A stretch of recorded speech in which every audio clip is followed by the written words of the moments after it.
C'est fou, ce serait génial qu'un homme puisse vivre ça.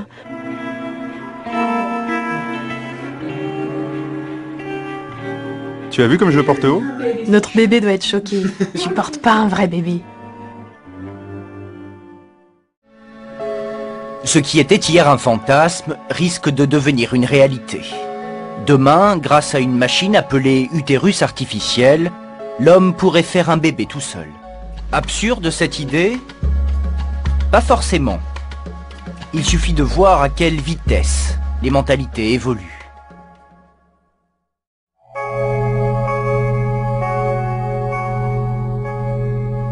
Souvenez-vous. Souvenez-vous de Monsieur Lee qu'on vous a présenté au début de cette histoire. Cet artiste new-yorkais qui se fait passer pour le premier homme enceint.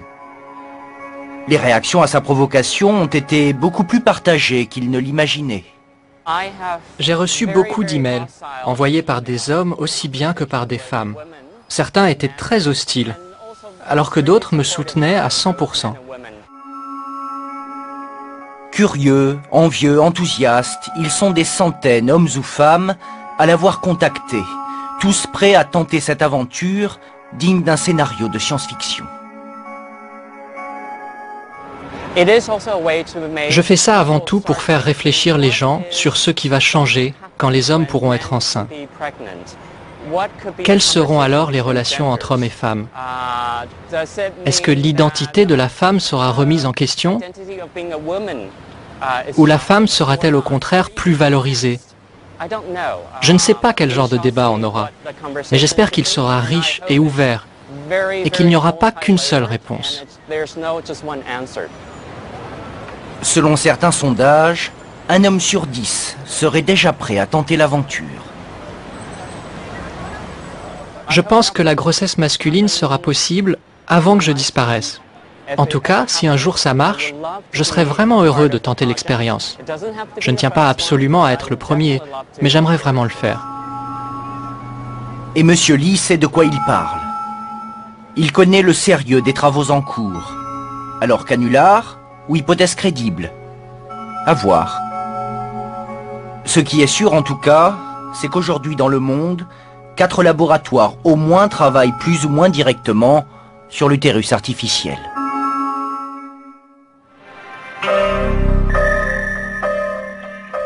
Exemple ici, à Philadelphie. À l'hôpital universitaire du Temple, dans cette unité de soins intensifs, l'équipe du docteur Schaeffer réussit à faire survivre de grands prématurés, de plus en plus tôt, hors du ventre de leur mère.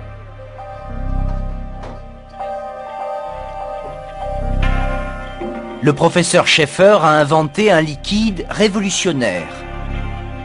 Il permet au bébé de respirer comme s'il était dans l'utérus maternel.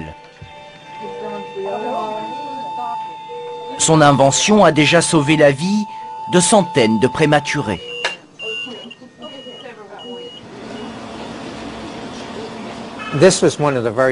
Mon premier succès avec ce liquide, c'est Adriana. Elle est née avec des troubles respiratoires extrêmement graves.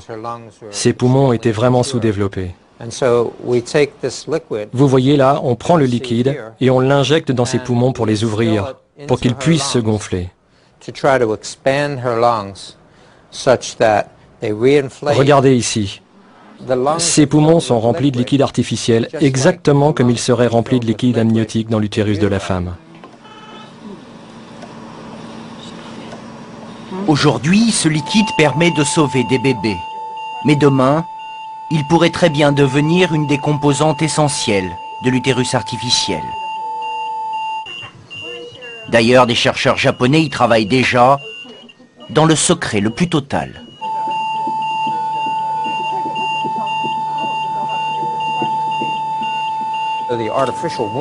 L'idée de l'utérus artificiel, c'est de mettre un bébé dans une machine qui fournirait tous les ingrédients qui sont normalement transmis par la mère. Le bébé serait immergé dans un liquide Et le cordon ombilical, qui normalement est attaché ici, serait attaché à une pompe externe, dans le genre de celle-ci. Le sang circulerait comme ça, et la machine injecterait constamment des nutriments dans le sang. Certains spécialistes affirment que la machine à bébé verra le jour dans 50 à 100 ans. Une fois le bébé sorti du ventre de la femme, pourquoi pas un jour peut-être, le réimplanter dans le ventre de l'homme.